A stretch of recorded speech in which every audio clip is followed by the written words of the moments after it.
En 1972, Josip Ibrahim se convirtió en el escritor peruano muy conocido en su momento por haber escrito el libro Yo visité Ganímedes, un libro que contaba una historia basada en la moda de ese momento, alienígenas y extraterrestres.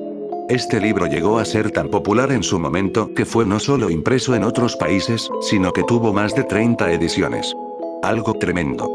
Todos estaban a la espera de más contenido que hiciera Josip, pero él siempre se mantuvo reservado, no imaginando el tremendo impacto que tendría su historia.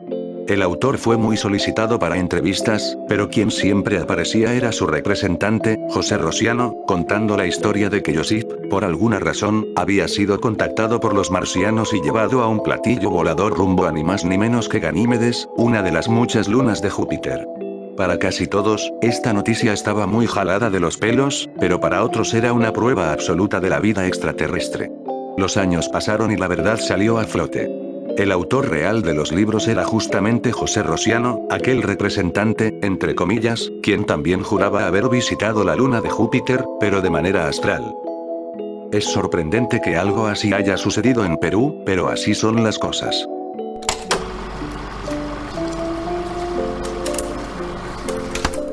Agosto, 2006. En un barrio de San Isidro, Lima, se da la noticia de la trágica muerte de Miriam Pfeffer en su misma residencia y las investigaciones, por parte de los policías, iniciaron. El proceso legal, como casi tristemente muchos otros, demoró muchísimo, y luego de 3 años, se encontraron algunos culpables.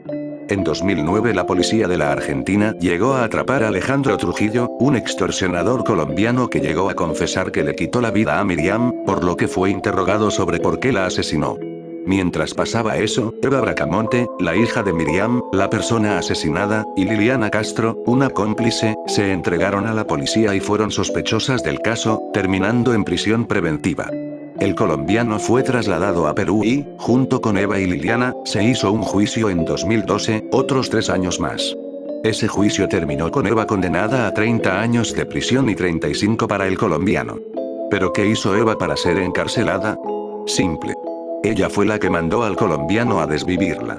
La razón de ello era por la relación difícil que tenía Eva con Miriam y también por temas de dinero. Se pensaba que ella pasaría todo ese tiempo en prisión, pero no estuvo casi un año, siendo cambiada por prisión domiciliaria en 2013, y como si fuera un chiste mal contado, fue liberada en 2015. Así tal cual. Eva, desde ese momento, vivió una vida bastante tranquila, incluso haciéndose influencer y todo. Quienes recuerden este caso, lo consideran como uno muy lamentable y que deja al sistema penal nacional por los suelos, si es que ya no lo está.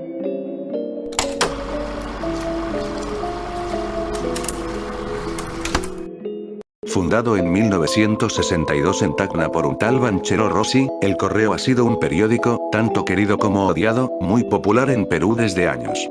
Pero como casi toda marca, los directivos del Correo hicieron su propio comercial televisivo para televisión un año después de su creación. Capaz algunos no vieron este comercial, para eso estará el link en el comentario fijado, pero para los que ya lo hicieron, pueden dar fe de que es raro verlo, incluso parecería terror.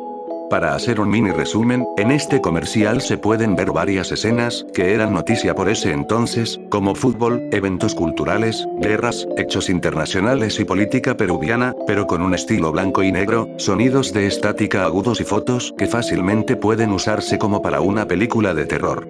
Al final de todo, aparece la marca del periódico El Correo e invitando al lector a comprar su diario. Muchos que llegaron a ver el comercial aún sienten ese aire de terror y, a juzgar, tenía la intención de eso.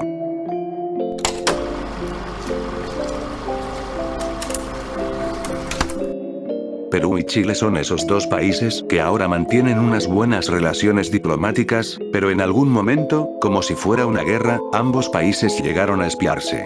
No es nada de qué sorprenderse, pues en su momento, oficiales chilenos llegaron a tomar fotografías a una base peruana.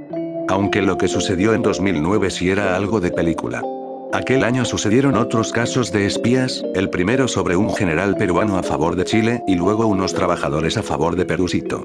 Estos trabajadores fueron Carlos Cristóbal y, de quien se hablará, Odar de la Cruz. Ambos fueron sorprendidos luego de que las fuerzas chilenas los atraparan fotografiando lugares militares, pasando a Chile con visa de turismo. Lo que en un principio sería un caso más de espionaje entre estos dos, terminó en unas relaciones muy hostiles en aquel entonces. Odar de la Cruz y su compañero tuvieron la fortuna de solo haber sido multados y regresados al Perú, sin pisar prisión, como si fuera escena final de película, ocasionaron algunos encuentros feos entre ambos estados, y ellos literalmente vivieron para contarlo.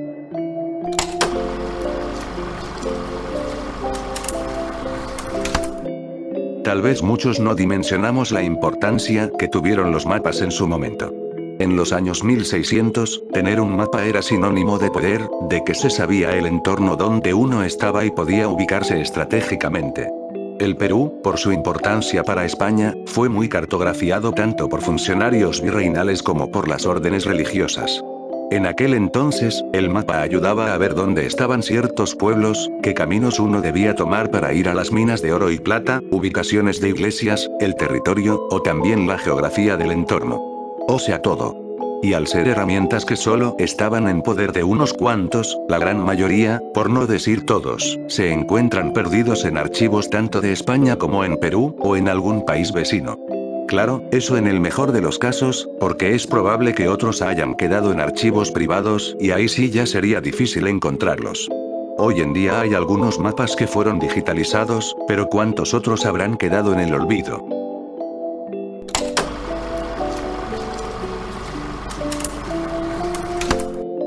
Este tema, por supuesto, no podía quedar afuera de este mega hielito. Siendo uno de los comerciales más espeluznantes y, a su vez, de los más buscados, el comercial de la quiromancia ha sido mencionado por muchas personas que lo vieron en su tiempo con un aire de misterio. Según aquellas personas, coinciden en decir que este comercial apareció a inicios de la década de los 90, era transmitido muy por la noche y solamente en el canal Panamericana. ¿Pero qué contenía este comercial para que mucha gente lo recuerde con terror? Para los que llegaron a verlo, detallan que el comercial iniciaba mostrando una mano de quiromancia con una especie de calavera en la palma.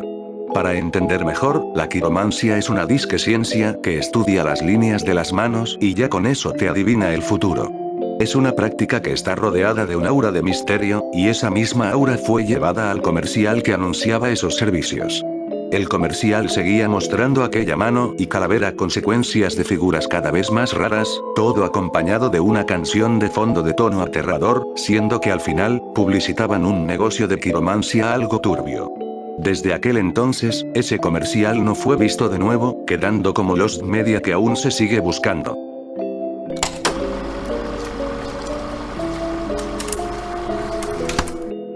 La Lima de 1917 fue lo que se podría esperar de ese momento. Conservadurismo político, presentaciones artísticas elegantes y una aristocracia tradicional con tinte virreinal.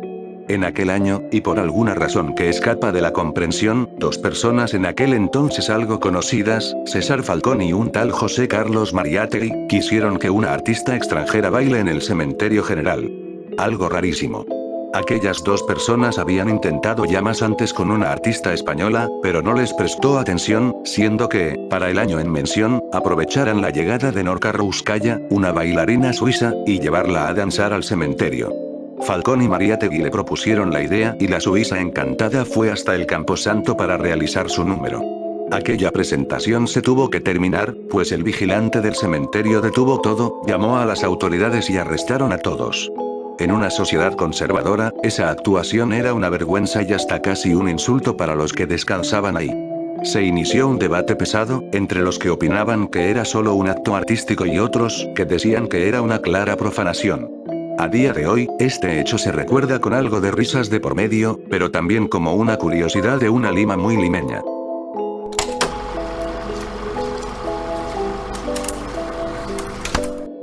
El cine nacional, como ya muchos saben, es una que ha tenido muchas críticas tanto por los actores como por la historia de la película, que gira entre lo más trillado como en lo surreal.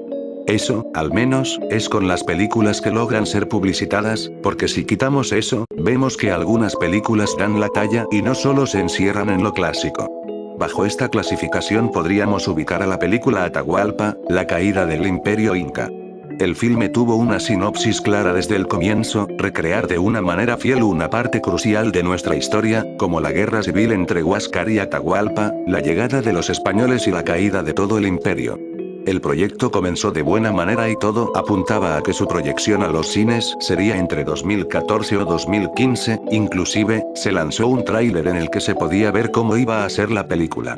Sin embargo, el año llegó y más nada se supo del proyecto. Al menos hasta lo que llegué a buscar, no hubo más atención a la película, ni siquiera críticas o si es que de verdad salió en los cines. Nada. Es como si eso nunca pasó y todo es un experimento social. A día de hoy no se puede encontrar la película y poco y nada se sabe del porqué de su olvido a pesar de que prometía mucho.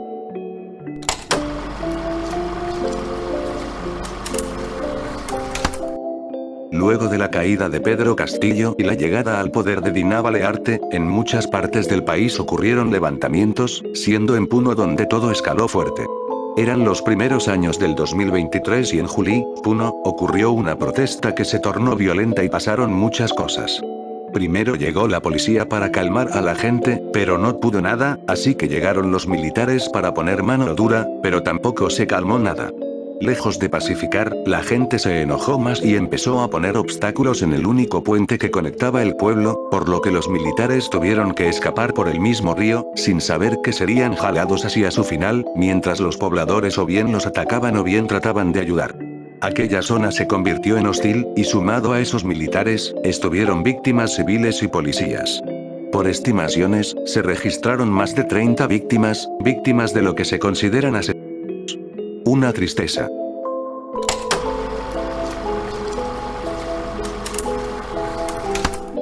A muchos de nosotros, para la tarea del colegio, nos pidieron buscar el territorio de cada cultura prehispánica peruana. Lo buscamos en internet y vemos que algunas culturas llegaron a tener un gran territorio dentro del futuro Perú, pero lo que poco se habla, es que algunos de estos mapas no se asemejan mucho a la realidad, siendo solo estimaciones. Ejemplos de esto hay muchos, pero explicaré los más conocidos. La cultura mochica es una que tuvo su crecimiento en el norte costeño. Si buscamos su mapa, vemos que ocupa casi todos los departamentos del norte, sin embargo, lo cierto es que su poder estuvo de cierta manera dividido en sur y norte, y encima, estuvo centralizado en esos dos puntos, siendo que un mapa algo más cercano al real es este. Otro caso más confundido es de la cultura tiahuanaco. Esta cultura creció en el departamento de Puno y parte de Bolivia y Chile, pero su territorio no ha sido muy bien trazado. Su centro era el lago Titicaca, y en algunas partes se llegaron a expandir, pero en otras no tanto como se cree. Y por último, se puede hablar de la cultura chavín.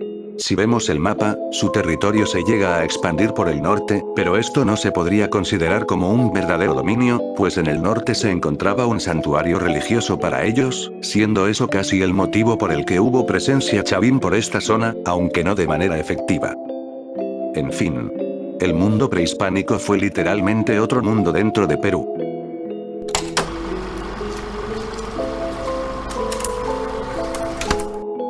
Para nadie es sorpresa que la selva peruana está abandonada casi a su suerte.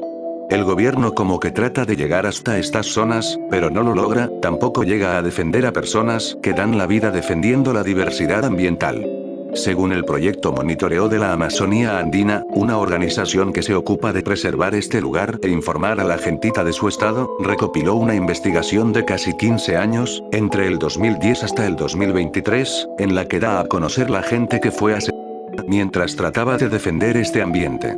Alrededor de 30 personas, mayormente líderes indígenas, fueron asesinadas por gente implicada en negocios negros. La tala ilegal, tráfico de tierras, minería de oro y cultivo de hierba son solo algunos de estos negocios. Los líderes, empujados por defender sus tierras y esperando la ayuda del Estado, terminan de la peor manera, con esa gente que a la mínima que uno se meta a molestarlos, acaba silenciado. Decepciona saber que no hay ayuda a quienes dan la vida por este ambiente.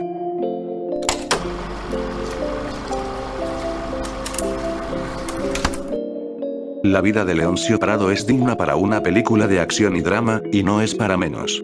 Siendo uno de los militares más recordados no solo en Perú, sino que también hasta en Cuba, participando en la guerra por la independencia de la isla, Leoncio Prado participó en la fatídica Guerra del Pacífico junto con Andrés Avelino Cáceres, siendo uno de los oficiales más importantes que había.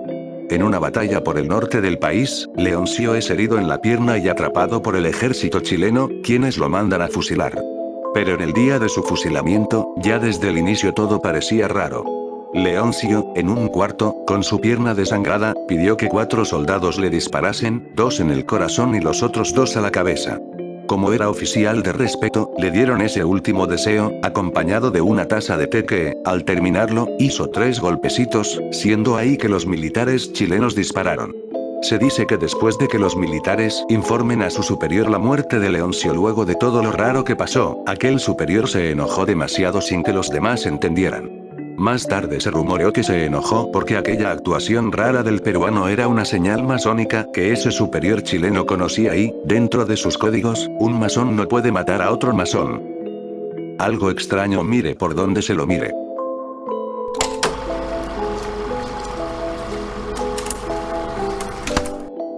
A lo largo y ancho del territorio peruano hay muchísimas devociones cristianas que la gente que profesa esta religión les rinde culto. En Cusco está el ya conocido Señor de los Temblores, en Arequipa está la Virgen de Chapí, mientras que en Puno está la famosa Virgen de la Candelaria. Todas estas figuras tienen ya décadas de historia en sus respectivas regiones y cada una es tradición. Sin embargo, hay una devoción en el departamento de Ica que no sigue esa tradición de décadas. En este lugar la devoción más grande que hay es el Niño Chicho. Para los que no conocen a esta figura, daré un breve resumen. En 2007 sucedió uno de los últimos terremotos más fuertes que pasaron en el país y su epicentro fue en Ica. En aquel entonces, en Ica vivía feliz un niño llamado José Luis Peña, cariñosamente llamado Chicho, hasta que la llegada de ese terremoto ocasionó su triste final. Como una manera de dar buen descanso, se le hizo una gruta. Pasaron los meses y a esa gruta llegaron personas desconocidas a prender una vela en agradecimiento por un milagro que el niño Chicho les había cumplido. Fue tanto el reconocimiento que tuvo Chicho que mucha gente se hizo devota de su imagen, siendo como un santo más. Tal parece que su vibra y luz aún se sienten en Ica.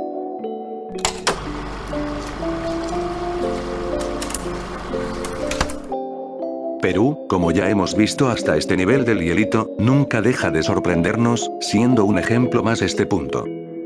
Bena y Mosé es el nombre de una comunidad relativamente grande de seguidores del judaísmo en el Perú.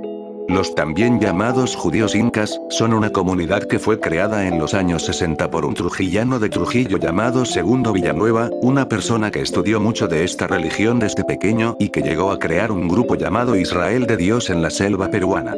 Segundo quiso que sus seguidores sean considerados también como judíos, por lo que se reunió con el grupo originario judío en Lima para que lo ayuden con ello. Al principio tenía complicaciones, pues la parte conservadora solo aceptaba a judíos con un pasado judío. Sin embargo, a este grupo se le llegó a permitir su conversión al judaísmo luego de un viaje a Israel a manera de peregrinación. Segundo logró que un grupo de rabinos israelíes llegaran al Perú y convirtieran a más gente, creciendo más la comunidad Bena y Mosé. A día de hoy el grupo sigue creciendo poco a poco y parece que así será la tendencia.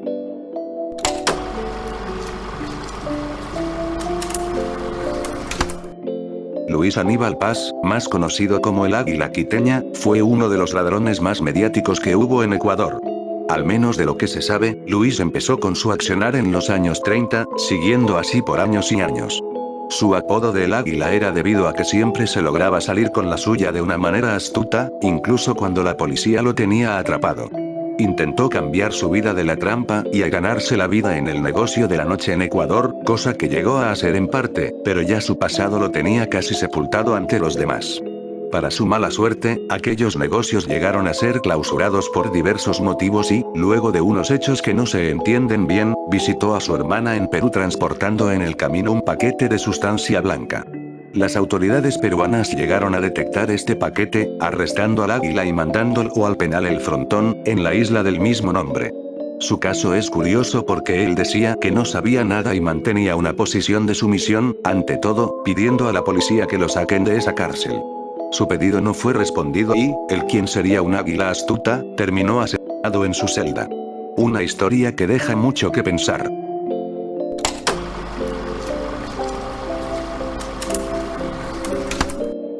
Regresando a las leyendas peruanas, nos encontramos con la leyenda de la Uma. Según se cuenta el mito, en la parte andina peruviana existe una cabeza voladora que tiene la capacidad de desprenderse de su cuerpo entero. Esta ente, porque sí, se dice que tiene apariencia femenina, tiene objetivos aterradores, pues con ese aspecto atractivo para muchos, busca atrapar a hombres jóvenes que estén interesados con esta personaje. Usualmente aparece en pueblitos de los Andes y de la UMA se tienen muchísimas versiones mucho más retorcidas que la anterior contada. Ya con decir que son sádicas pueden irse dando una idea. Se tienen variados testimonios de personas que llegaron a encontrarse con la UMA, a cada una más espeluznante que la anterior y tal parece ser que seguirá así. Y lo dicho más antes, pero en Perú hay leyendas que no dejan de sorprendernos.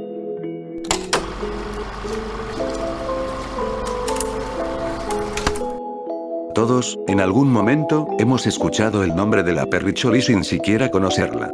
María Micaela Villegas, conocida por todos como la Perricholí, fue una de esas personas que se ganó la vida por medio del teatro y canto allá por el siglo XVIII. Al estar rodeada de la élite virreinal, conoció al virrey de entonces, Manuel Amat, con quien mantuvo una especie de relación amorosa que en su momento fue de gran escándalo, pues nadie, de la clase alta, podía entender cómo una mestiza podía ser pareja de alguien importante.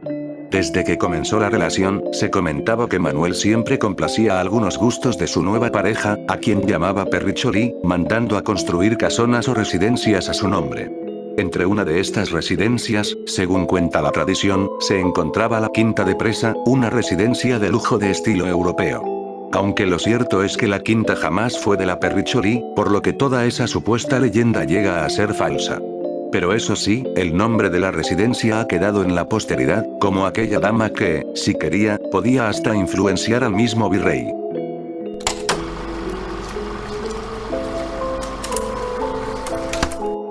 Primero de abril de 1980, La Habana, Cuba. Luego de una de las crisis más duras que enfrentó la isla caribeña, muchos cubanos no hallaron un buen futuro en su país y decidieron escapar sea como sea. Muchos de ellos escaparon a los Estados Unidos, mientras que otro grupo buscó refugio diplomático en las embajadas latinoamericanas, unos entrando con calma, pero muchísimos haciéndolo por la fuerza, como es este caso. Primero un grupo, con un autobús, rompieron la cerca de la embajada peruana, lo que permitió la entrada de más y más gente, llegando a ser tomada por una gran cantidad de cubanos, mientras que los trabajadores del consulado brindaban documentación a esa gran cantidad. Se armó todo un problema político con Cuba por todo esto y, para tratar de restar valor a lo hecho por la embajada, algunos funcionarios cubanos decían que los peruanos les estaban dando documentación a delincuentes, cuando en su mayoría eran personas que no estaban de acuerdo con el régimen castrista. Gran parte de los que entraron a la embajada llegaron a ser ayudados en lo que se considera una gran acción a favor de los derechos humanos de parte peruana.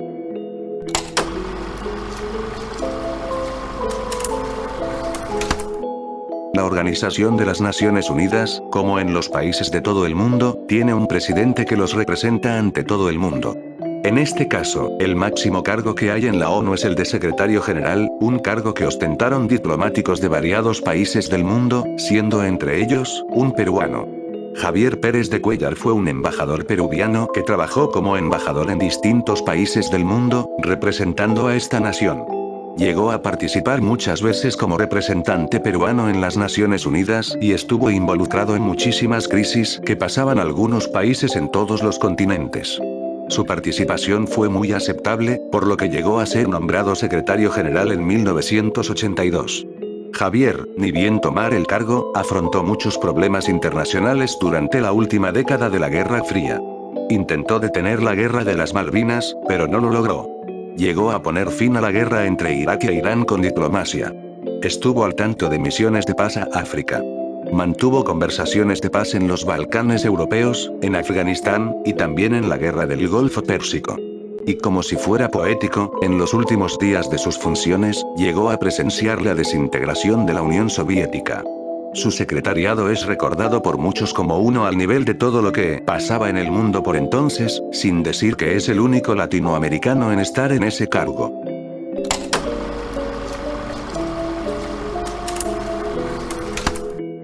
Al estudiar la época más oscura del Perú, la del terrorismo, llegamos a escuchar de atentados, masacres y asesinatos impunes. Se suelen escuchar los más conocidos, como Uchucray, La Cantuta, Tarata, Chuschi, El Frontón, entre otros más. Pero poco se habla de otros episodios igual de desgarradores como es el caso que se encuentra en este punto. La masacre de Putis fue una masacre perpetrada en diciembre de 1984 por el ejército peruano contra los campesinos del pueblo de Putis, Huanta, Ayacucho. Pero, ¿por qué pasó eso? Verán. Un año antes de que pasase eso, integrantes de Sendero llegaron a desvivir al alcalde del pueblo, haciendo que los pobladores escapen, por lo que las Fuerzas Armadas decidieron instalar una base en ese lugar para mejor control. El ejército controló la zona y pidió a los pobladores regresar. Ellos, más tranquilos, regresaron solo para cavar pozos donde serían enterrados luego.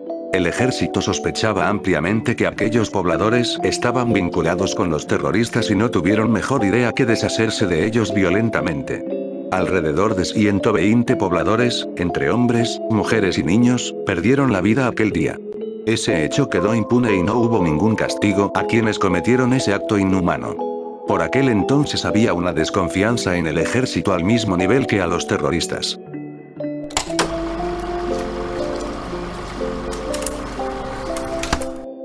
Ubicados a medio viaje de carretera en Arequipa, se encuentran los petroglifos de Toro Muerto.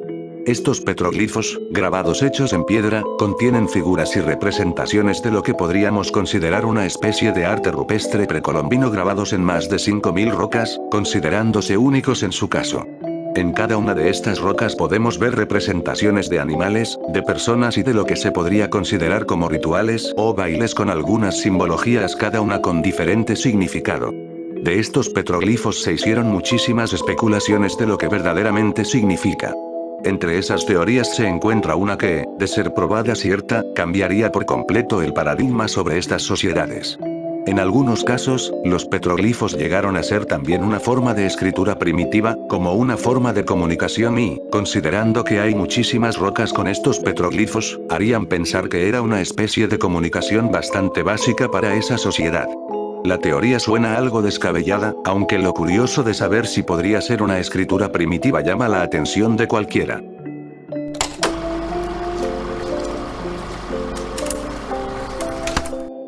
Luego de la caída del Imperio Inca, hubo una resistencia que se ubicó estratégicamente en Vilcabamba, Cusco. Desde ahí, los últimos gobernantes, los incas de Vilcabamba, trataron de resistirse ante la llegada de los españoles, que ya parecía hasta ese momento una tarea casi imposible. Al comienzo mantuvieron una lucha, pero luego de ver la capacidad española, optaron por tener una alianza entre ambos lados, pasando a ser vasallos del Imperio Español. Los europeos tenían los ojos en la conquista final, cosa que lograron luego de que españoles fueran desvividos por guardias incas, terminando así lo que se considera el último bastión inca. A este último estado también se le llamó el estado neo-inca. No obstante, a lo largo de los siglos, hubo una intención de volver a retomar la grandeza del que fuera en algún momento el imperio más extenso de América. Desde tiempos virreinales existió ese plan siempre con un objetivo de crear un país neo-inca, o al menos intentarlo, aunque los que llegaron a intentarlo no pudieron concretarlo. Aquella idea expresa ese sentir de regresar a ese pasado de gloria.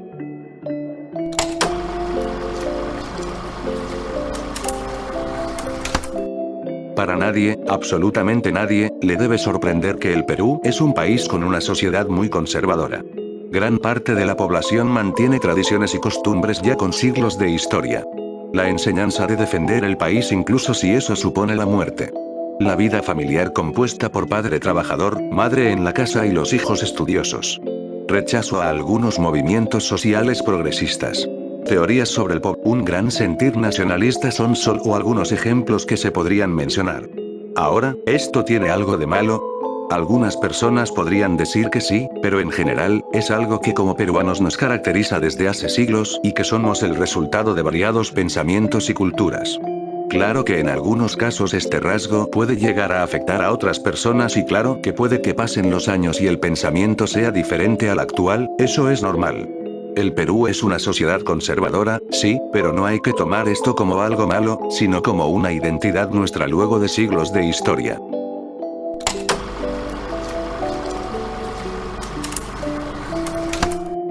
Este punto, al igual que algunos otros que están en los niveles anteriores, está entre la leyenda urbana y una cierta realidad cruda.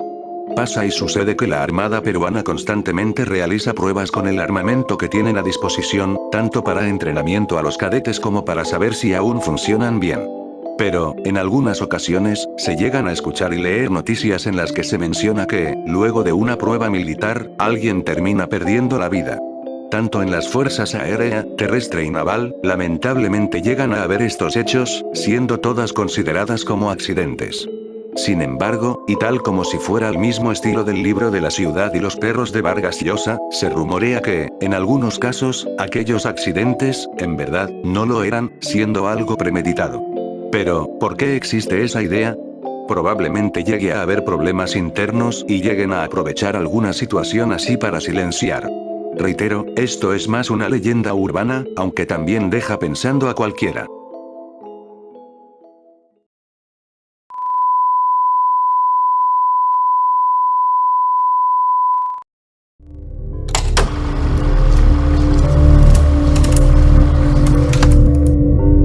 Uno de los grandes males que tiene nuestra sociedad es el tema de la...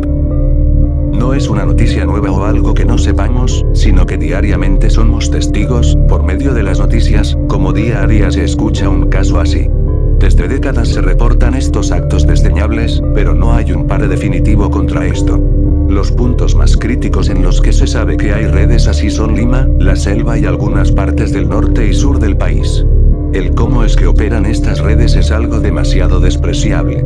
Primero captan a la víctima, después la llegan a chantajear para no decir nada o llegarán a publicar capturas, y ya con la víctima en una situación casi sin escape, o bien desaparece o bien sigue siendo chantajeada con más capturas o con contar la verdad.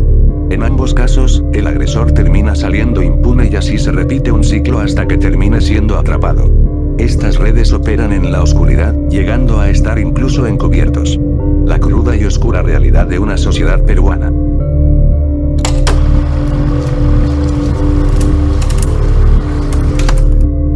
Saña es un pueblo ubicado en la provincia de Chiclayo, en Lambayeque, que cuenta con la gran curiosidad de que pudo haber sido la capital del Perú. Tal cual. Capaz muchos no escucharon este lugar, y es normal, pues el pasar del tiempo literalmente terminó sepultando su importancia. Pero para conocer mejor, pasaré el contexto. En 1563, fue fundada la Villa Santiago de Miraflores de Saña, más conocido como Saña, por los españoles. Su ubicación, por entonces estratégica, hizo que sea un centro importante como para iniciar un proceso para volverlo capital del virreinato peruano. Durante el siglo XVII comenzó su máximo apogeo, donde el comercio con productos locales y mano de obra esclava era la moneda de cambio, llegando a superar en importancia a Trujillo como primer puerto. Lamentablemente, su ubicación estratégica también fue su talón de Aquiles, pues los piratas y corsarios saquearon la ciudad por mucho tiempo y eso, sumado a los fenómenos del Niño que ocasionaban inundaciones en la zona, hizo que el plan de convertir Saña en capital fuera imposible, y más con el crecimiento de Lima. Desde el siglo XVIII este lugar comenzó una decadencia insalvable y que, por casi, termina en su olvido.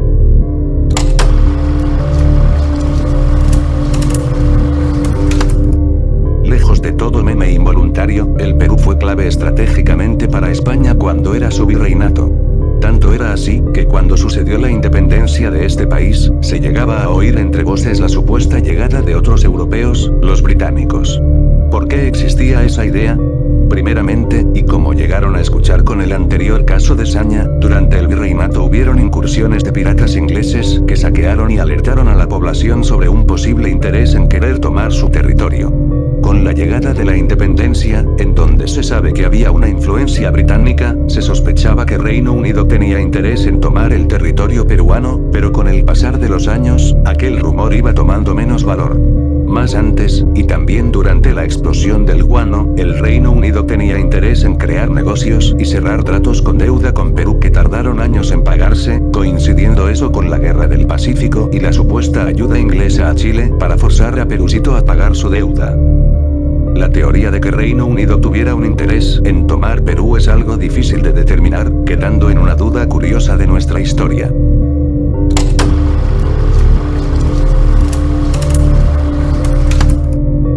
Como ya dije antes, el peruano en el extranjero tiene dos caras, la parte buena como también la parte mala, y esta última, es feo saber que son casos fuertes. John Guillén fue un peruano que se encontraba radicando en los Estados Unidos, específicamente en el estado de Virginia. En el 2011 la policía estadounidense lo identificó como sospechoso de atracar una tienda, aunque en realidad eso era una excusa para detenerlo por algo mucho peor. A inicios del 2012 se reportaron 13 casos de mujeres que fueron agredidas de una manera salvaje por este monstruo. Su método era contactar primero con cada una de las mujeres, y ya estando en un lugar más a escondidas procedía a cortar parte de sus glúteos sin remordimiento alguno. Johnny, en un intento de fugarse de la justicia, escapó del país yanqui hacia Perú y ahí se mantuvo oculto hasta luego ser atrapado por la Interpol. Luego del correspondiente juicio contra Johnny, que duró mucho tiempo a pesar de las pruebas contundentes, fue condenado a prisión por más de 20 años, pero tristemente, el daño ya estaba hecho.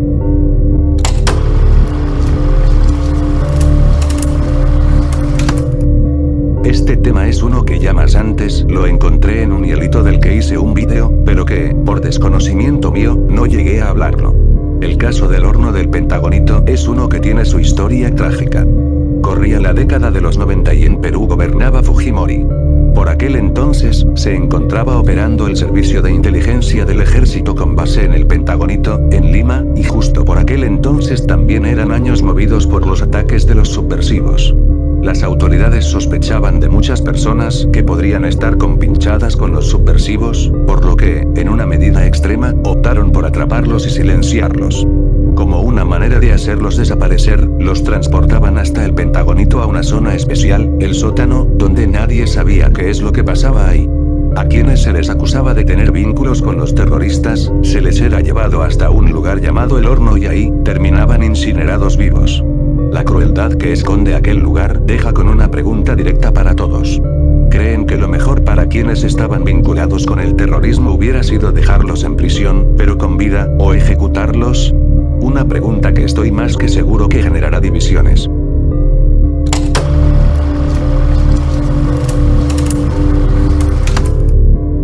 Contar esta historia no será fácil, así que agradecería cierta discreción. Era inicios de la década de los 90. Por aquel entonces, Consuelo Berrocal era una joven de 23 años. Ella era muy devota de la religión que seguía y mantenía una vida normal, sin embargo, y a pesar de su corta edad, su vida cambiaría de la noche a la mañana con el nacimiento de su hijo. Eso parecería ser para Consuelo una gracia de Dios a ojos religiosos, pero para ella no parecía ser el caso. Por una razón que no se entiende del todo, Consuelo pensó que su hijo era descendiente del diablo y que tenía que deshacerse de ese niño. Dicho y hecho. Ella le quitó la vida salvajemente y no solo eso, sino que terminó comiéndoselo en un acto inenarrable. Los vecinos, choqueados de lo que había pasado, llamaron a la policía, quienes le preguntaron por todo lo que hizo. Luego de contar los hechos que ya resumí, Consuelo fue llevada al centro psiquiátrico del Hospital Víctor Larco, y dejando una de las historias más horribles acontecidas en este país.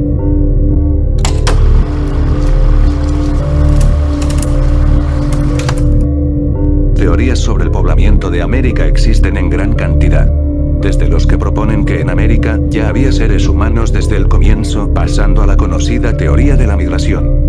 Si tomamos esta última teoría como cierta, vemos como el ser humano aparece primero en África y luego llega a Europa, Oceanía y Asia, siendo que estos últimos pasan por el estrecho de Bering por Alaska y llegan finalmente a las Américas, primero por el norte y llegando al sur.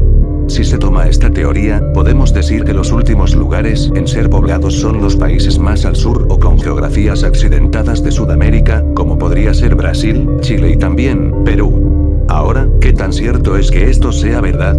Antes que todo, tenemos que tener en consideración que teorías sobre el poblamiento de este país hay muchas. Existe la teoría de la migración por Oceanía, o que hubo viajes pasando por la Antártida, o hasta viajes desde África o Europa. Se podría considerar aún con estas teorías, que este lugar fue casi uno de los últimos en ser poblado por seres humanos, claro, hasta que sea debatido por un investigador. Lo cierto es que esta parte de nuestra historia es una no bastante estudiada a pesar de lo importante que es.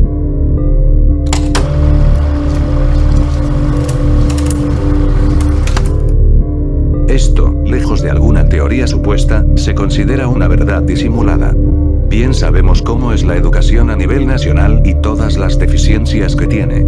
A día de hoy, muchos padres de familia, a la mínima oportunidad que tengan, inscriben a sus hijos en colegios privados, rechazando fuertemente los colegios públicos por ese pensamiento de que ahí no hay una educación de calidad.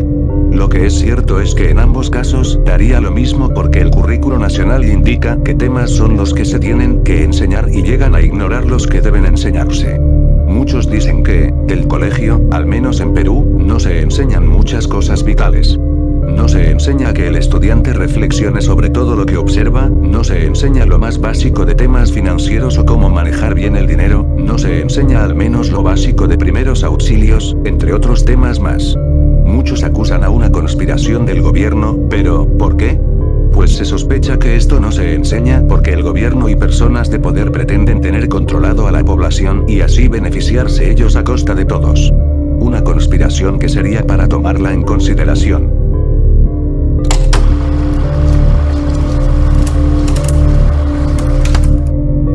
Y antes de que alguien salte a decir, ¿para qué quisieras ver fotos de una persona fallecida? Déjenme contar al menos el tema.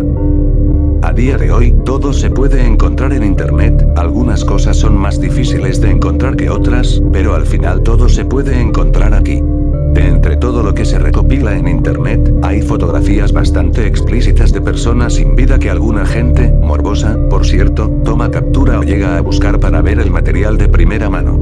Pero cuando pasan estos casos en los que gente conocida termina falleciendo en extrañas circunstancias, hay mucho más morbo por querer encontrar fotos así.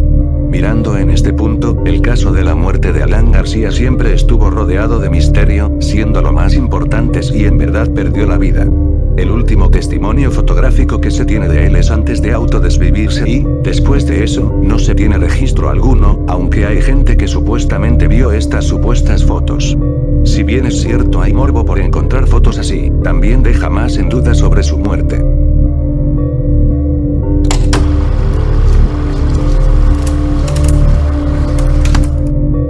Alguna vez hemos escuchado un momento único que casi pasaba en el Perú contado por nuestros abuelos. La casi invasión peruana a Chile. Mucho se ha hablado de este episodio, un episodio que, hasta ahora, genera muchas dudas y que raya entre leyenda urbana y realidad. Pero, ¿qué fue lo que pasó? Corría 1975, último año de Velasco Alvarado en la presidencia. Su gobierno se caracterizaba por ser extremadamente nacionalista y autoritario. Tanto fue eso que, no bastando con todo lo que hizo, iba a ejecutar un plan que, de suceder, iba a ser su obra cumbre. Atacar e invadir Chile. Por aquel momento, Velasco había potenciado el ejército peruano con armamento actualizado y con buena equipación para poder realizar este plan. Escogió el peor momento de Chile para atacar, luego de un golpe de estado que los dejó en crisis. Los militares ya estaban listos para atacar, esperando solo la orden de Velasco. Sin embargo, esa orden jamás llegó. ¿Por qué Velasco no dio la orden? Mucho se especuló sobre eso. Algunos apuntaban a que hubo una influencia estadounidense para evitar una guerra entre estos dos países, o que, por algún tema personal, Velasco no pueda iniciar el ataque. De todo esto, lo que es cierto, es que esta noticia es más como una leyenda urbana, aunque eso no quita la duda de lo que pudo haber sido si pasaba esto.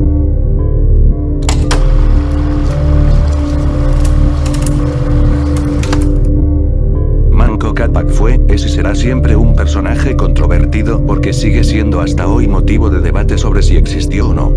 Todos, sin excepción, hemos escuchado la archiconocidísima leyenda de Manco Cápac y Mamayo.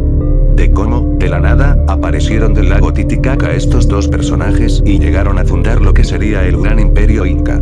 Gran mayoría toma esta leyenda como real y mantiene la idea de que Manco Cápac sí existió, siendo él el considerado primer inca de la historia. Pero queda la pregunta.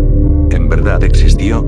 Partamos del hecho de que su figura existe por medio de esta leyenda, y también la de los hermanos Ayar, y que no hay alguna base histórica como para afirmar su existencia, aunque eso sí, también se puede llegar a afirmar su existencia, aunque sin la historia que la leyenda nos cuenta, tomando a Manco Cápac como una persona que sí existió, pero que solo fue un poblador de una tribu, donde llegó a hacerse un nombre y un gran poder. Lo cierto es que Manco Cápac es una prueba de cómo el pueblo inca recordaba un pasado de manera esplendorosa y mística, algo digno de su imperio.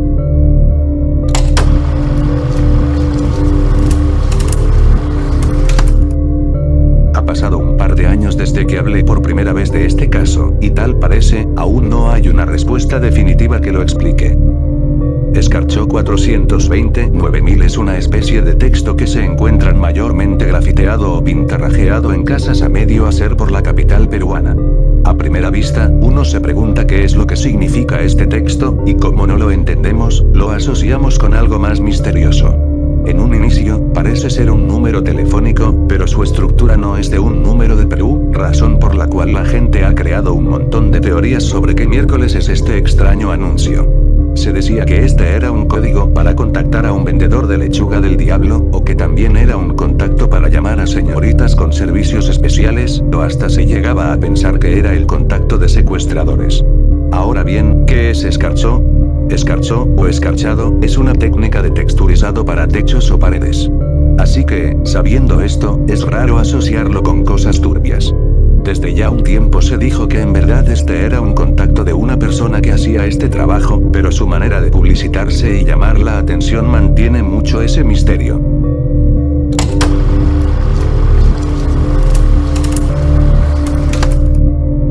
Desde que estuvo en el poder, Pedro Castillo ha sido objeto de polémica, tanto por su manera de actuar como por todo un historial pesado que llevaba, algo que se agravaba más por los enemigos que se iba ganando.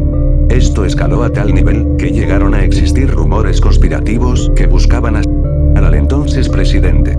Por aquel momento, y en varias ocasiones, Castillo llegó a decir que su vida corría peligro por las constantes amenazas de muerte que recibía. No solamente eso, sino que también se teorizaba que había una especie de plan en caso de que Castillo se mantuviera firme y radical en el poder, incluyendo un golpe de estado. Pero, ¿qué hay de cierto en todo esto? Bueno, dejemos en primer lugar que Pedro Castillo llegó a caer mal en muchas esferas políticas, pero eso, a planear su desdivisión, es algo extremo de imaginarlo. Puede ser que haya existido esta idea, sin embargo, no es algo que se haya tomado en serio. O bueno, a este punto, quién sabe.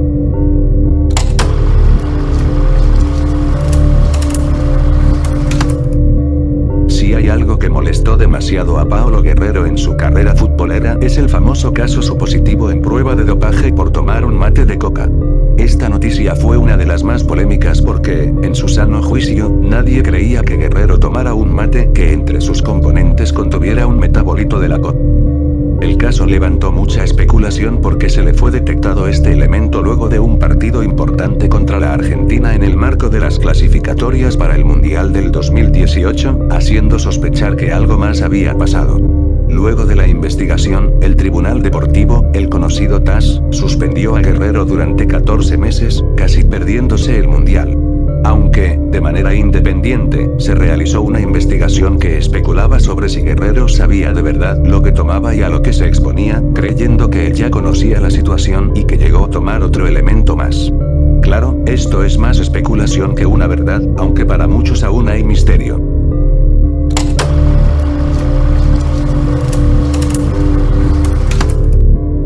Luego del fuerte terremoto y tsunami de 1746, el Callao sufrió muchos daños difíciles de reparar y gran parte de su casco histórico quedó sepultado por escombros y también por parte del mar. Desde aquel momento, poco y nada se intentó por recuperar esa zona, una que ya quedó con el apelativo de ser esa ciudad perdida. No fue sino hasta el año pasado que por medio de un proyecto arqueológico para conservación del patrimonio se llegara a encontrar vestigios de un Callao del siglo XVIII. Las capas de tierra y todo lo que se construyó después cubrían ruinas de casonas, calles, iglesias y plazas que fueron sepultadas por el tsunami, además de muchos objetos únicos. Vasijas, materiales de construcción, cráneos humanos, pisos adoquinados, utensilios, entre más cosas. Incluso parece ser que debajo de la fortaleza de Real Felipe se podría encontrar restos de una iglesia antigua. Todo esto da un fuerte testimonio de lo que podría pasar en caso sucediera un desastre así, pero también demuestra que debajo del suelo peruano se encuentra nuestro pasado.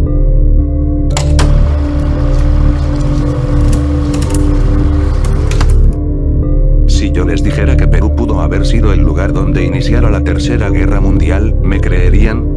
Tal vez todos digan que no, pero primero déjenme contarles una historia. El Perú, junto con Brasil, es uno de los únicos países en Sudamérica con tener una embajada de Corea del Norte en su territorio. Todos sabemos la increíble mala fama que se ha ganado el país asiático, pero lo que llegó a pasar con la embajada norcoreana en este país hace unos años no ayuda en nada a su defensa. Eran últimos meses del 2017, comienzos del 2018. El embajador norcoreano estaba siendo investigado por un caso relacionado a un menor de edad.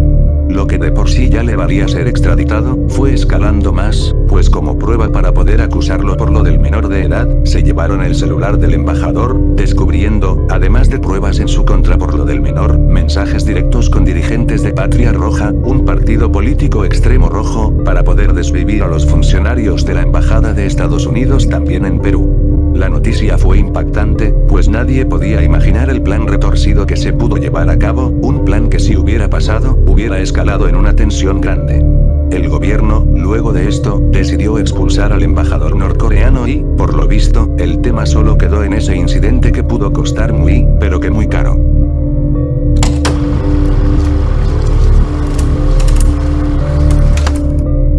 Ciudades legendarias en Perú sabemos de una muy conocida, el Paititi.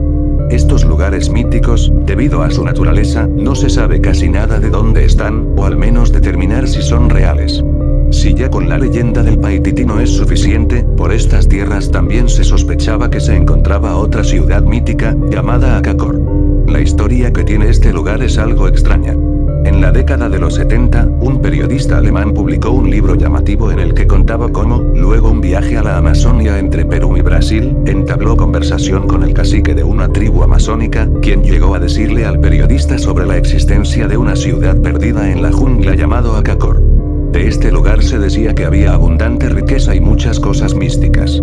El periodista alemán confiaba en que el cacique le contaba algo secreto, pero más pronto que nunca, un investigador también alemán dio con el cacique y descubrió la verdad.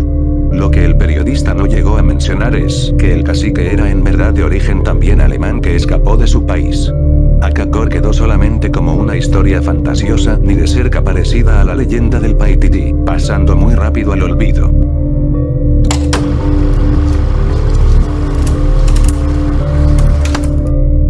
Demasiadas personas a los que no les cae la persona de Alberto Fujimori el solo hecho de mencionar que el día de su nacimiento coincide con el día de la independencia del Perú es un sacrilegio y, en algunos casos, llegan a decir que Fujimori en verdad no nació en este día.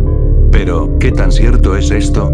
Por aquel momento, o sea los años 30, la fecha de nacimiento y la fecha de bautizo eran dos que se tomaban en cuenta, pero generalmente la del bautizo quedaba como la definitiva.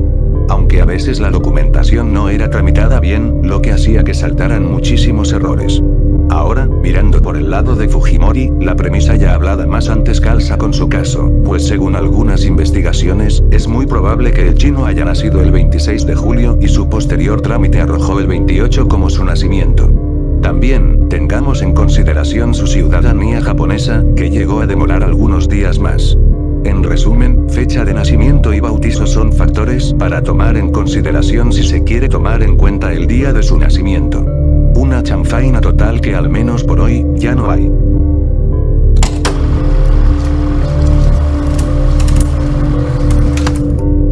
Es normal escuchar que el Perú ya ha sido comprado por los chinos. Y pues, nuestra vida social actual llega a depender de países potencia, entre ellos, China. ¿Cuántas veces hemos escuchado sobre un proyecto chino que se quiere hacer en este país? ¿O cuántas veces hemos visto que más y más tiendas vendan cosas baratas traídas por China? Estoy seguro que ya hasta a uno se le hace normal. ¿Esto llegaría a ser un problema o ser algo malo? Esto es más opinión de cada uno, aunque tenemos que tener en consideración de cuando esto llegue a repercutir en nuestra política. Al ser China ya una potencia de la cual depende el Perú, podría llegar el caso en que pueda interferir en asuntos nacionales, llegando al control, y eso sí sería para preocupación nuestra. Ahora, mirando más en la sociedad, muchos no ven con malos ojos su participación en el país en detrimento de los intereses de otras potencias como Estados Unidos, aunque otra parte de la población ve con cierta desconfianza su alto interés en el Perú. Sea cual sea la postura que tomen, esperemos que un control de algún país potencia no llegase a pasar.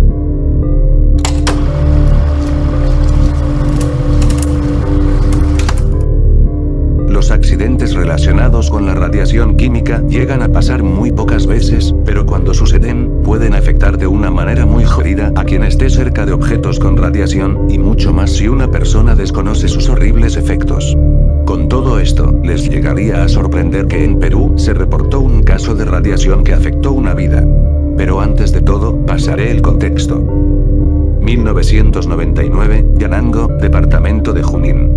Un soldador de una central hidroeléctrica recogió del suelo un objeto que contenía iridio 192, un químico altamente radiactivo, y lo mantuvo en un bolsillo de su pantalón por varias horas.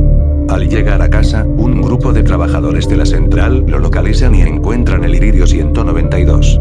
Aquel soldador no lo sabía, pero estuvo mucho tiempo expuesto sin que lo supiera a una radiación tan fuerte, que era cuestión de tiempo que la pierna, donde estaba el bolsillo donde guardó el iridio, empiece a tener quemaduras tan graves que se le aplicó la amputación de la pierna.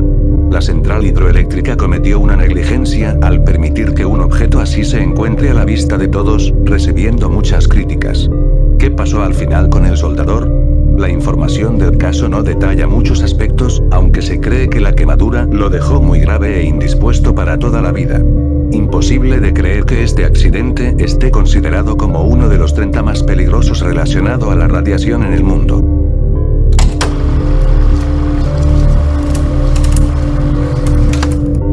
Este caso es algo similar al crimen sucedido con la familia San Román.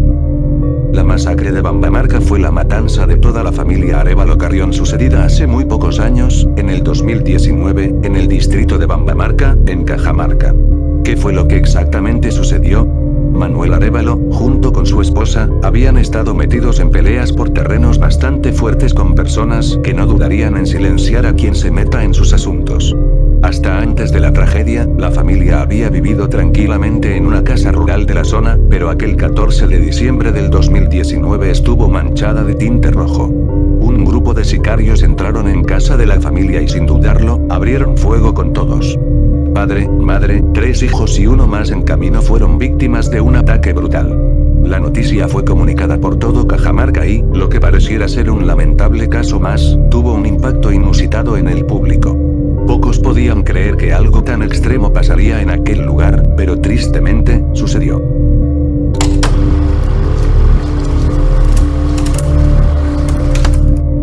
El Grupo de Lima fue una organización de países creado en el 2017 con el objetivo de hacer de frente al gobierno dictatorial de Nicolás Maduro en Venezuela. Se aplicaron medidas muy fuertes contra su gobierno, entre ellas, el desconocimiento de su gobierno, apoyo del grupo a la oposición y la aplicación de fuertes restricciones financieras. Dentro de aquella mini organización, se encontraba el Perú, pero no solo estuvo como miembro, sino participando en la formación del grupo. Durante la presidencia de Pedro Pablo Kuczynski, se llegó a tratar diversos puntos con los países que estaban en el grupo, casi toda Latinoamérica. Uno de esos puntos era vital: ayudar a los refugiados venezolanos y ubicarlos en los distintos países firmantes del grupo. Esto, al principio, llegó a ser una medida aceptable y muy buena, pero todo llegó a descontrolarse tanto hasta el punto que se pudiera dejar entrar a cualquier persona, sin importar si tenían un pasado delictivo. Usualmente se llega a comentar que es por culpa de este tratado que delincuentes del país caribeño llegaron masivamente al Perú y agravó los índices de violencia. La pregunta es para ustedes. ¿Creen que es verdad o mentira? Los estaré leyendo.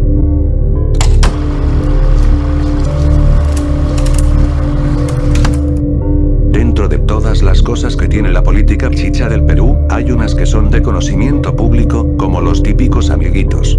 Hay otras que pocos conocen, como los cambios en leyes que pasan desapercibidos.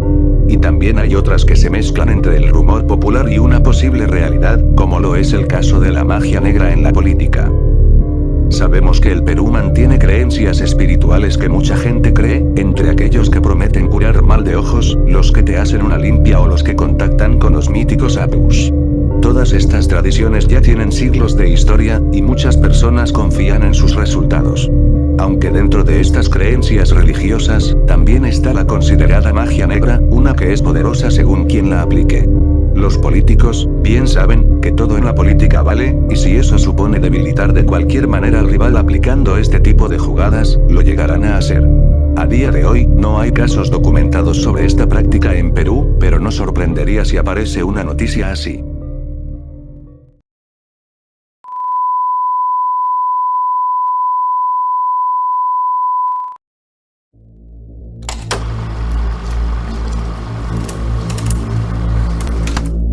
...1932 es considerado por muchos historiadores como uno de los años más sangriento que hubo en este país, por lejos, y la masacre de Cham-Chan es un vivo ejemplo de esto.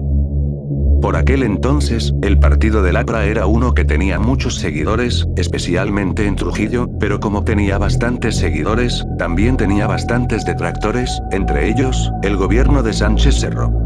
Un año antes, en 1931, se organizaron unas elecciones en las que ganó Sánchez Cerro, pero eso no hizo sino más que levantar protestas de los seguidores apristas en Trujillo.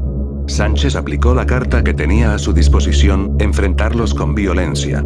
Los apristas llegaron a tomar algunas instituciones públicas, y el ejército peruano respondió con ataque aéreo, terrestre y naval, por todo flanco. Los apristas trujillanos resistieron como pudieron, pero ya la suerte estaba echada. Cerca de 10.000 personas murieron en los combates y todos pensarían que ahí acabaría el asunto, pero no fue así. Luego de unos días, el ejército capturó a los últimos rebeldes, los cuales fueron llevados a la ciudadela de Cham-Chan para que caben su propia tumba y ser ejecutados extrajudicialmente. Independientemente de la ideología de cada uno, aquella última masacre, que se llevó la vida de 42 personas, fue realmente innecesaria y nada más que una muestra de inhumanidad.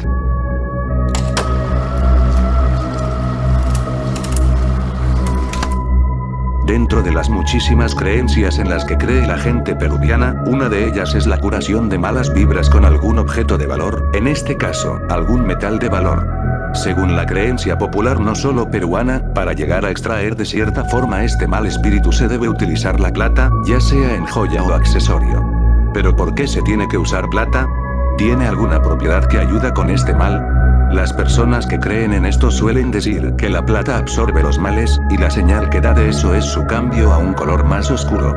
Cuando eso pasa, el objeto de plata es simplemente botado en algún lugar. Y otra vez surge la pregunta, ¿por qué en los cerros? Tradicionalmente, aunque no todos, los cerros son lugares sagrados para muchos, siendo por esa razón que optan por dejar aquel objeto de plata en esos lugares de una manera espiritual para curarse del pecado, razón por la cual no se debería recoger estos objetos por la carga que tiene. Mito o verdad, lo cierto es que esta historia aún mantiene un poco de vigencia, aunque con otras versiones.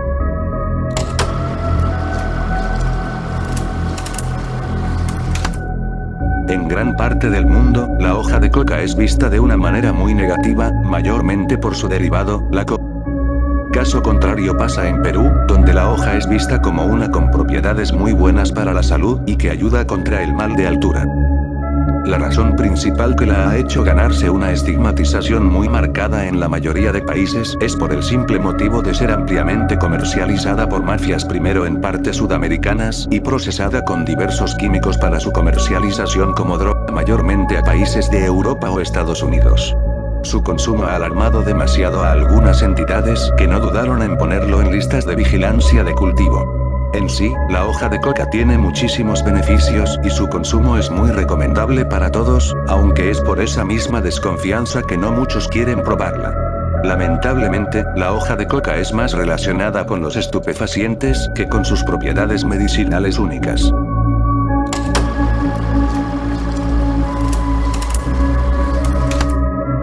María Jimena, una niña de por entonces 11 años, vivía con su familia en el distrito de San Juan del Lurigancho, en Lima. Eran vacaciones del 2018 y María se había inscrito en un curso de verano. Hasta ahí todo iba bien, pero llegó el trágico 1 de febrero. La chica había acudido a su curso junto con su padre en la mañana, pero en la tarde no se supo nada más de ella. No se encontraba en el centro de curso de verano y su familia denunció su desaparición a las autoridades. Rápidamente se revisaron las cámaras de seguridad y pronto se descubrió la cruda verdad. Un tipo en su bicicleta se había chocado extrañamente con María, causándole daño. Aquel tipo de la bicicleta, llamado César Alba Mendoza, ya contaba con un historial de abusos, y planeaba que María sería su próxima víctima. Luego de chocarse con ella, en compensación, entre comillas, le ofreció llevarla a su casa, y ella aceptó. Gravísimo error. César la llevó a un descampado y ahí procedió a abusar de ella, cortarle el aire y prenderle fuego. Una monstruosidad en toda la palabra. Aquel monstruo terminó siendo atrapado a los días y la opinión de la gente era clara. La ejecución. Esta medida no se llevó a cabo, permaneciendo en prisión desde entonces. Por noticias como estas uno pierde la fe en la humanidad.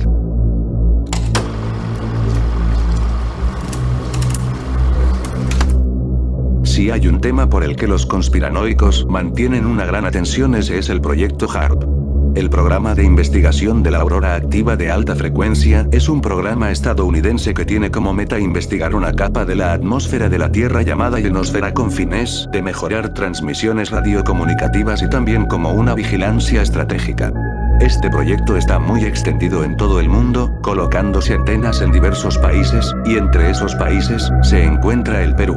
Las antenas, ubicadas en Jicamarca, Lima, ya tienen tiempo y cumplen con la función por la que fueron instaladas. Sin embargo, y aquí es donde entra la conspiración, es por culpa de este proyecto y las señales que emiten a la ionosfera la razón del por qué pasan los cambios climáticos y los desastres naturales.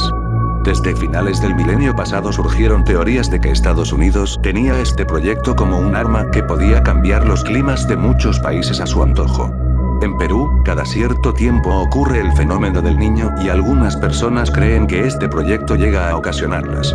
Pero, ¿esto es verdad?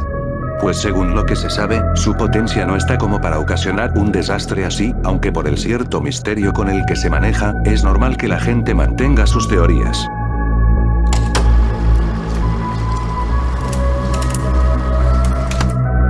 Infinidad de veces hemos escuchado la noticia sobre que alguien, por poder divino, llegó a conversar con Jesucristo, la Virgen María o hasta Dios. Perú, por su mayoría fe católica y creencia en ciertos temas sobrenaturales, es un país donde los seguidores de esta religión toman muy en cuenta todo lo relacionado con las figuras santas. En este punto quiero tratar el caso de la niña que habló con Dios tanto por lo extraño que fue como por la repercusión que tuvo. 20 de abril del 2020. En Facebook se estaba haciendo viral un video en el que aparecía una niña de 10 años que juraba que el mismo Dios le habló y le dijo que advirtiera al mundo que nadie salga de sus casas al día siguiente, el 21, porque quien salga, encontrará la muerte. Si llegan a recordar bien, por ese momento, estaba sucediendo la pandemia y toda la gente estaba confinada en sus casas, y el mensaje que daba la niña llegó a alarmar más a un momento trágico de por sí. La historia de la niña dividió opiniones, entre unos que tomaban su palabra cierta y otros que la acusaban de alarmar a la gente y querer ganar popularidad a costa de eso. Lo curioso es que después de su anuncio, no llegó a pasar algo más trágico aparte de lo que se vivía, lo que restó crédito a una noticia que levantó preocupación en la gente, pero que dejó en la duda de si fue verdad que habló con Dios.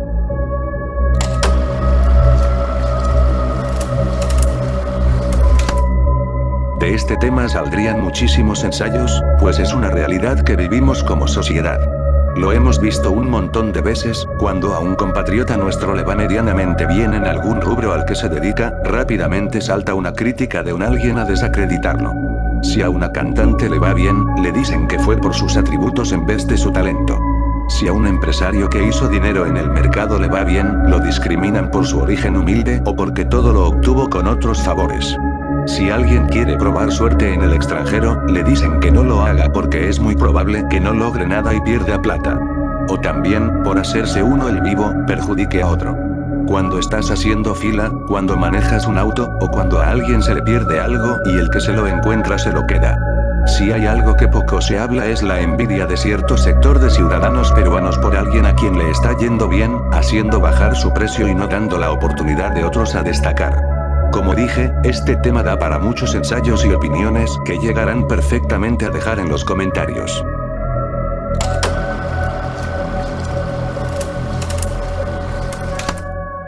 Si hay un genocidio que permaneció injustamente olvidado, ese es el genocidio de Putumayo.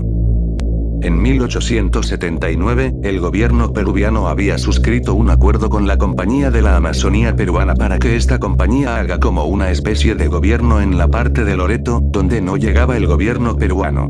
La compañía, de origen británica peruana y con Julio Arana como fundador, tomó control de la zona, donde vivían muchos indígenas de muchas tribus. Por aquel entonces, había explotado la fiebre del caucho, un material que se encontraba en los árboles amazónicos, así que la compañía dirigida por Julio no podía dejar pasar la oportunidad, y para obtener el preciado caucho tuvo la idea de esclavizar a los indígenas del Amazonas y a torturarlos en caso no quieran cooperar.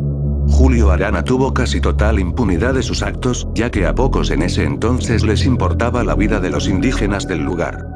Desde 1879 hasta la década de 1910 operó la compañía, tratando a esas personas como cualquier cosa salvajemente, dejando según investigaciones una aniquilación de alrededor de 450.000 víctimas, cerca de un 90% de la población indígena del Putumayo y con Julio Arana sin ninguna condena en su contra hasta su muerte. Olvidar este hecho sería una total falta de respeto para lo que, en su momento, fue considerado un holocausto del caucho.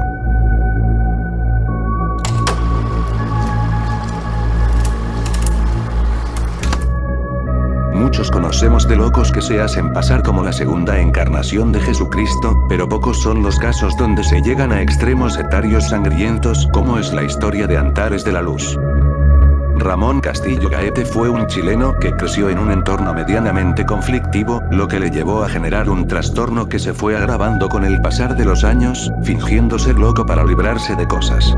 Aquel aparente estado fue consumiéndolo y, junto con una supuesta aparición espiritual, hizo que se volviera muy paranoico sobre lo que le deparaba al mundo. Estaba convencido de ser el elegido por Dios, razón por la que en 2009 creó su propio grupo religioso sectario, adoptando el nombre de Antares de la Luz. Inició con pocos seguidores, pero la cifra aumentó. Su secta era de las más extrañas, pues hacían uso de la ayahuasca, hacían sacrificios de animales pues según ellos eran criaturas malignas, el líder, Ramón, llegaba a abusar de las seguidoras y, si eso no fuera nada, en el 2012, se llegó a sacrificar a un recién nacido, quemándolo vivo. Las autoridades chilenas decidieron atraparlo junto con los peruanos, pues se sabía que Antares de la Luz había escapado de Chile. El 2013, Antares había escapado a Cusco, Perú, y al saber que estaba solo y acorralado, decidió quitarse la vida en una casa abandonada en tierra cusqueña. La noticia ganó mucha repercusión en Perú, del cómo alguien que se hacía pasar como Jesucristo era el mismo diablo en persona.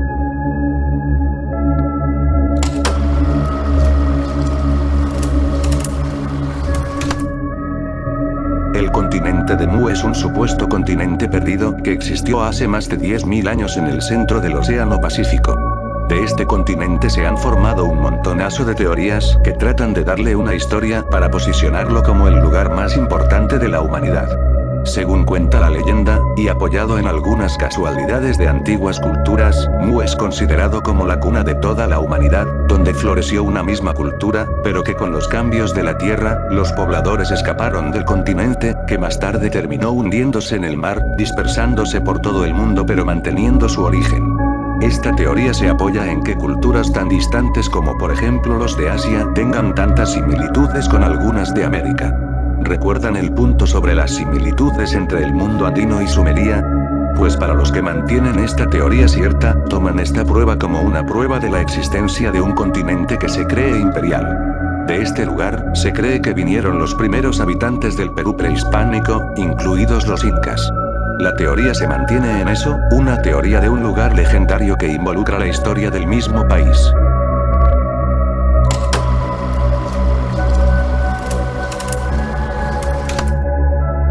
Les pido su máxima atención con este caso porque uno fácilmente se pierde. Era 1996, y la historiadora italiana Laura Laurencich había anunciado un descubrimiento que podría cambiar nuestra historia tal como la conocemos por medio de unos documentos inéditos y sin descubrir conocidos luego por todos como los documentos Micinelli. Estos documentos, que estaban en propiedad de la napolitana Clara Micinelli, habían permanecido en su familia por siglos hasta que decidió que alguien revise de qué se trataba. Laura se había tomado el trabajo de investigar el documento hallándose con muchísimas sorpresas increíbles. Este manuscrito, que según la investigación data del siglo XVI y fue escrito por un jesuita, contiene una información que cambia la percepción que tenemos de la conquista del Perú, pues en el mismo, se puede llegar a leer que los españoles jamás lucharon en ninguna batalla con los incas y que Francisco Pizarro, ni bien llegó a este lugar, llegó a envenenar al inca y, del gran tesoro que se encontró, no dijo nada. No solamente eso, sino que también se escribe que en verdad, Guamán Poma de Ayala nunca escribió la nueva crónica del Perú. Una información que deja a todos helados. Pero, ¿estos documentos son ciertos o solo son pura mentira? Dejemos en claro que los documentos llegan a tener muchas incongruencias a la hora de revisar su escritura, lo que haría dudar sobre su credibilidad, además de que no tienen un propósito claro.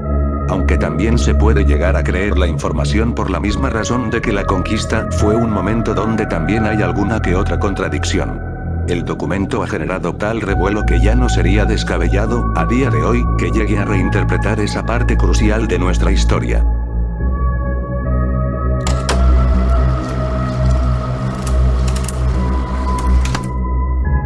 La deuda externa que tiene el Perú se remonta a literalmente los inicios de la República. Lejos de pensar que la deuda es siempre mala, lo cierto es que no tanto lo es, siempre y cuando haya un buen control y no haya un abuso. Lamentablemente en nuestra historia, esta deuda perjudicó tanto al país, dejándolo en una situación de muerte, siendo un caso para repasar y recordar la deuda del contrato Dreyfus.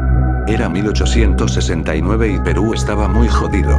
Tenía una deuda de cerca de 10 millones de soles, que no era poca plata, y buscaba que su producto estrella, el guano, pudiera sostener el arca pública.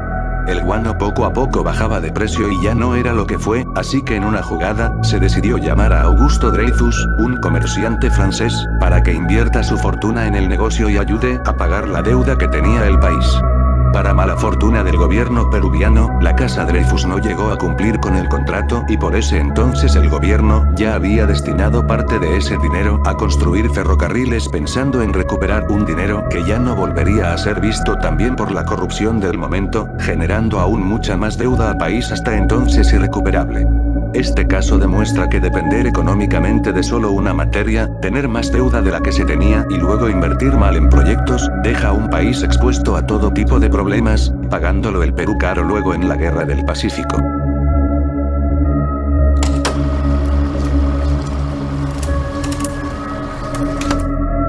Radio Máster 87.5 es una emisora de radio peruana considerada de las más misteriosas y con un trasfondo mucho más extraño. Estando al aire, que se sepa, desde 2010 y con sede en Lima, Radio Máster frecuencia en 87.5 FM se caracteriza por su programación, una demasiado rara, pues todo el día el locutor se centraba en hablar de puras teorías conspirativas relacionadas al Perú a nivel mundial. Pero no solo eso, sino que el locutor no es una persona real, sino que es literalmente una voz loquendo, como esta voz. Hablaba sobre conspiraciones, viajes a realidades distintas, esoterismo, crítica a ciertas políticas de Estado y, cómo no, sobre la existencia de extraterrestres en el planeta Tierra. La radio nunca tuvo una licencia como tal para estar al aire, operando como radio pirata, así que no fue sorpresa que su frecuencia termine siendo cerrada en el 2016, durando muchos años en el aire.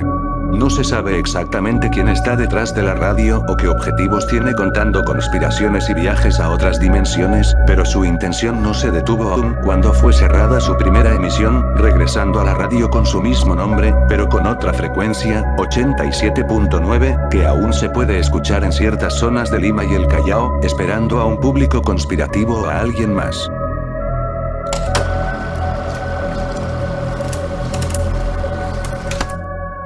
Como si fuera una conspiración dicha en Radio Máster 87.5, la conspiración Coudenhove-Kalergi es una supuesta teoría conspirativa bastante desfasada que dice que existe un plan a nivel mundial de enviar personas de otros tonos de piel, tanto de Latinoamérica como África, hacia países del primer mundo donde viven mayormente gente de tonalidad blanca, y así borrar de la faz de la tierra a los blancos. De seguro se quedaron así de sorprendidos como yo, pero lo estarán aún más cuando les comenté que esta conspiración implica países, como ya mencioné, de Latinoamérica, entre ellos, Perú. Pero vamos desde el inicio. ¿Quién diablos creó esta conspiración? Richard Coudenhove-Kalergi fue un político austríaco sobresaliente en la creación de la Europa actual del que, supuestamente, se dice que creó ese supuesto plan. La razón del por qué hay gente que cree en este plan es por la gran cantidad de latinoamericanos y africanos que se van a Europa o los Estados Unidos, implicando eso con los ciudadanos peruanos, mayormente de tonos mestizos, quienes tienen cada vez más oportunidades de vivir en esos lugares del mundo. La teoría conspirativa es considerada como una muy exagerada, pero nada sorprendente en el mundo de las conspiraciones. ¿Qué opinan ustedes sobre esto?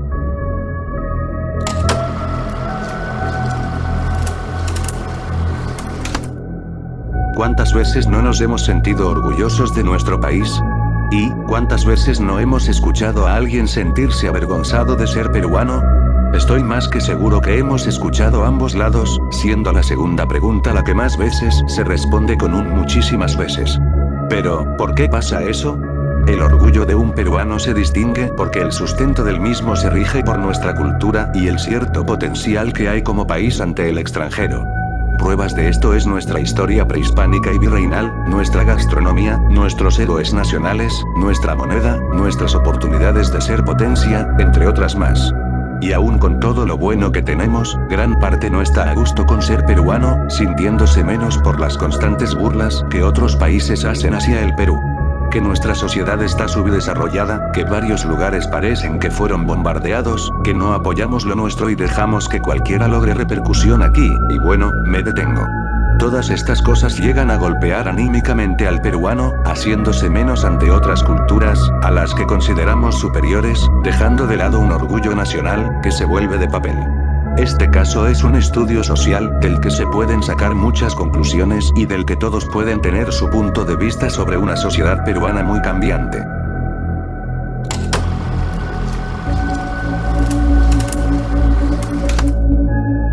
Los que estudiaron sobre la época del terrorismo en el Perú sabrán lo sádico que fue el Grupo Colina y sus ataques sangrientos. Sabemos sobre lo que hicieron en Barrios Altos, Pativilca y La Cantuta, pero pocos recuerdan lo que le sucedió a Mariela Barreto. Mariela fue una suboficial del ejército peruano que llegó a trabajar por la década de los 90 en el servicio de inteligencia del ejército. Era casi una de las más jóvenes en ese puesto, un puesto que le permitió escuchar de antemano todos los planes que tenía el Grupo Colina. Mariela al mismo tiempo, tuvo una relación con Santiago Rivas, cabecilla del Grupo Colina. Aquella relación fue muy tóxica y, mientras más estaba en ese puesto de trabajo, se enteraba de planes mucho más fuertes que tenía el grupo y su pareja. Mariela sentía que tenía que revelar toda esa información al público y así lo hizo. Cortó su relación con Santiago y en su posición filtró información clasificada, lo que le hizo ganar una sanción. El servicio de inteligencia no se anduvo con juegos y le propiciaron palizas aún estando ella embarazada. El 23 de marzo de 1997, un transeúnte encontró unas bolsas y al abrirlas, encontró parte por parte el cuerpo de Mariela de una manera muy grotesca. Era bastante claro qué es lo que había pasado. Se esperaba un juicio por su muerte, responsabilizando a Vladimiro Montesinos del hecho, pero ya han pasado casi 18 años y aún no hay una condena a la altura del caso.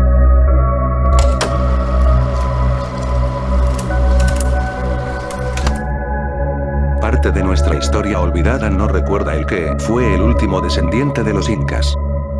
Muchos conocemos a José Gabriel Condorcanqui, más conocido como Túpac Amaru II, descendiente de la nobleza inca, y su rebelión contra los españoles en 1780. Su rebelión, muy polémica hasta el día de hoy, llegó a mover a una buena cantidad de personas con la causa. Pero ya todos sabemos cuál fue su final. Esa parte de la historia ya la conocemos todos. Se conoce que Túpac Amaru II y su esposa, Micaela Bastidas, llegaron a tener 3 hijos que también estuvieron presentes en la rebelión. Para mala suerte de la rebelión, sus líderes, Túpac Amaru y Micaela Bastidas terminaron ejecutados, dejando a sus hijos huérfanos y siendo humillados por las fuerzas virreinales solo por el hecho de ser hijos de los revolucionarios.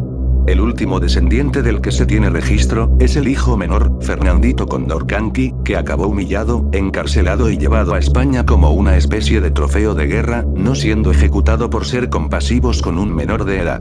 Fernandito terminó sus días en Madrid, pobre y olvidado, muriendo en 1798, acabando la dinastía inca y siendo él la última generación de un linaje que tuvo un pasado esplendoroso.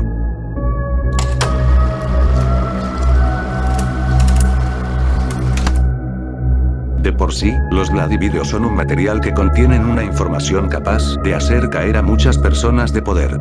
Podríamos creer que esto solamente afectó a gente de poder solamente en Perú, pero, ¿y qué tal si les dijera que hay 2 Vladivideos más que, de ser encontrados, ocasionarían un gran escándalo a nivel sudamericano?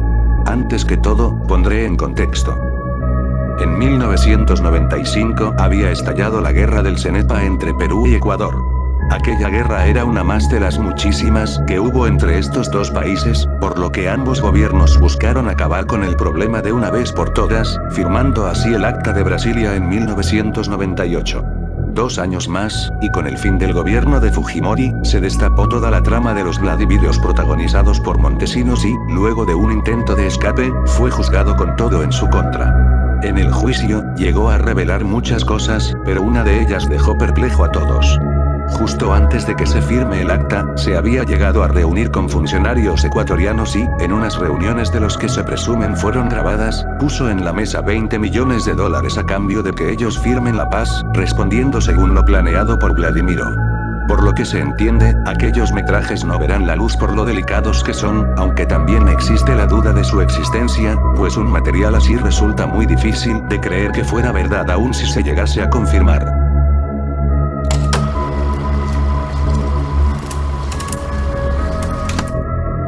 Siendo considerada la madre más joven de la historia, Lina Medina Vázquez fue solamente una niña de 5 años cuando había dado a luz a su hijo.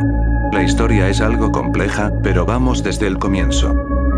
Lina había nacido en una familia muy numerosa en Huancavelica por la década de 1930. Fue una hija de entre 8 hermanos y de su infancia se sabe que la pasó bien hasta que cumplió los 5 años. Los padres notaron que el vientre de Lina había aumentado en volumen, lo que los dejó extrañados y como no sabían qué había pasado, junto con las creencias de ese entonces, se pensó que la niña tenía un ser maligno. Un chamán de la zona pensó que era un tumor, así que los padres lo llevaron a Pisco, donde había hospitales algo más especializados. Cuando llegaron y los médicos hicieron los chequeos, constataron que Lina efectivamente estaba embarazada. Fue un caso de 1 millón, pues su condición demasiado precoz hizo que su sistema reproductor haya madurado a tan solo los 2 años y tuviera su hijo a los 5. Desde el principio, se quiso saber quién hizo tal aberración contra Lina, sospechando de su padre, a quien mantuvieron preso un tiempo, o de sus hermanos. Al final nunca se esclareció quién fue el padre, pero todo apuntaba a que se cometió El pequeño hijo de Lina, Gerardo, creció creyendo que Lina era su hermana hasta que luego se enteró de la verdad y todo lo que había pasado. A pesar de lo que se creería, Gerardo vivió relativamente bien hasta su muerte, a los 40 años. Por el contrario, Lina mantuvo una vida normal hasta el día de hoy y su caso fue destacado por varios investigadores por ser el único que se ha documentado. Y sí, esto pasó en el Perú.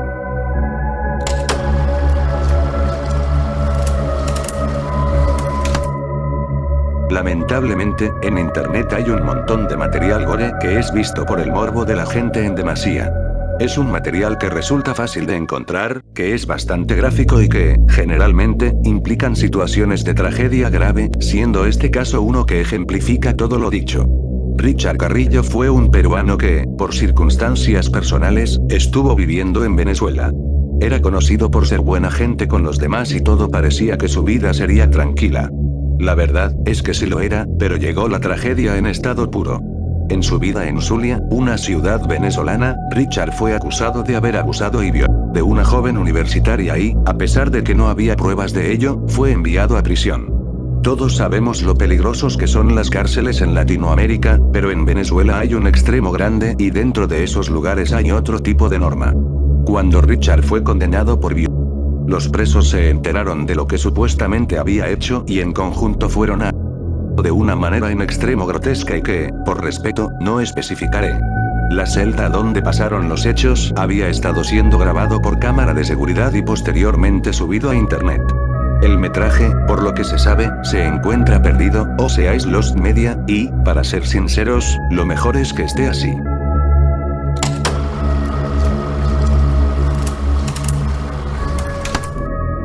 El KGB fue un servicio de inteligencia soviético que en su momento fue uno de los más poderosos de todo el mundo, comparándose con la misma CIA estadounidense. Su poder bajo las sombras llegaba a casi todos los países del mundo, incluso a pesar de lo difícil de creer, también llegó al Perú. La historia que encierra su actuación en el país resultaría ser bastante ambigua y hasta turbia, así que lo iré resumiendo para que se entienda. En 1968, y con la llegada al poder de Velasco Alvarado, se establecieron relaciones diplomáticas con la Unión Soviética, dejando una vía libre para la llegada de la KGB sin problemas. Ya instalados en suelo nacional, ejercieron influencia en las sombras sobre el gobierno de Velasco y comenzaron a tener conexiones con un recién formado Servicio de Inteligencia Nacional, más conocido como el SIN. Ambos servicios de inteligencia cooperaron entre ellos. La KGB entrenaba a miembros del SIN, y el SIN administraba un cierto poder al KGB, además planearon vigilar y molestar a los trabajadores de la embajada estadounidense en este país, llegándolo a hacer, e influenciar un sentimiento anti-Estados Unidos. Durante todo el gobierno de Velasco, la KGB planificó casi de todo para mantener su influencia en el Perú, incluso aliándose con el Partido Comunista Peruano y, según algunos reportes no esclarecidos, apoyó a grupos guerrilleros de la misma tendencia soviética. Cuando se creía que iban a seguir con su influencia, el gobierno de Velasco cayó y comenzó un proyecto estadounidense llamado Plan Cóndor, perdiendo fuerza conforme seguían los años hasta el fin de la Unión Soviética y la disolución del SIN.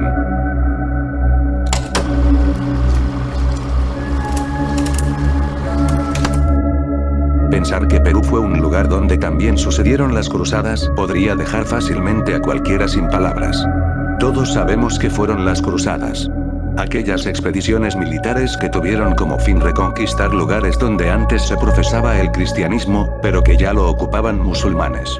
Las batallas se libraron en torno a los siglos XI y XII en la conocida Tierra Santa, en el actual Israel y los países cercanos. Hasta ahí, ya conocemos la historia. Pero, ¿qué tienen que ver las cruzadas con el Perú? Algunas personas que estudian sobre la conquista del país ven algunas coincidencias en cuanto a las razones de ambos momentos de la historia. Tanto las cruzadas como la conquista tuvieron entre sus fines el de difundir el cristianismo a los lugares donde no había como tal, siendo por esa razón por la que se cree que en Perú también hubo una cruzada donde se trataron de eliminar las antiguas creencias y se termine por instaurar el cristianismo, hasta hoy. ¿Qué tan cierto es esto? Regresemos a las comparaciones. Si bien la conquista tuvo entre uno de sus fines difundir el cristianismo, lo cierto es que no fue un objetivo principal como si lo fueron en las cruzadas.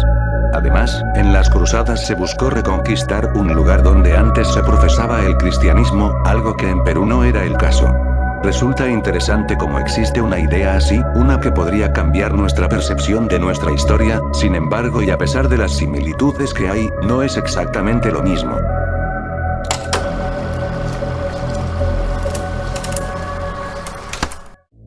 Siendo uno de los misterios más grandes del Perú del cual muy pocos conocen, el Tesoro de Lima es un supuesto botín el cual está rodeado de mucho misterio. Su historia va acompañada de tintes legendarios y llega a ser confusa también. Luego de que los españoles tomaran control de estas tierras, la Iglesia Católica se hizo con un gran poder y con el pasar de los años acumuló un patrimonio único y muy valioso. Con la llegada de la independencia, la Iglesia decidió evacuar toda esa riqueza y llevarla a México. Piedras preciosas, pinturas, estatuas de oro y monedas fueron embarcadas en un barco del capitán inglés Thompson. En pleno viaje, la codicia invadió al capitán y se adueñó de ese tesoro. Para no levantar sospechas, enterraron el tesoro en una isla de Costa Rica y prometieron regresar para llevárselo todo. Lamentablemente para ellos, las fuerzas españolas interceptaron a la flota y amenazaron a Thompson con decir dónde estaba el tesoro, caso contrario lo ahorcarían. Terminó accediendo y dijo la isla donde se encontraba el botín, pero no dijo en qué parte específica, aprovechando eso para escapar. Durante décadas se intentó buscar aquel tesoro que a día de hoy está valorizado alrededor de $280 millones en aquella isla costarricense, sin éxito alguno y ya casi sin posibilidades a seguir buscando. La historia se maneja entre la leyenda y mito, dando más misterio a un valioso tesoro de Lima.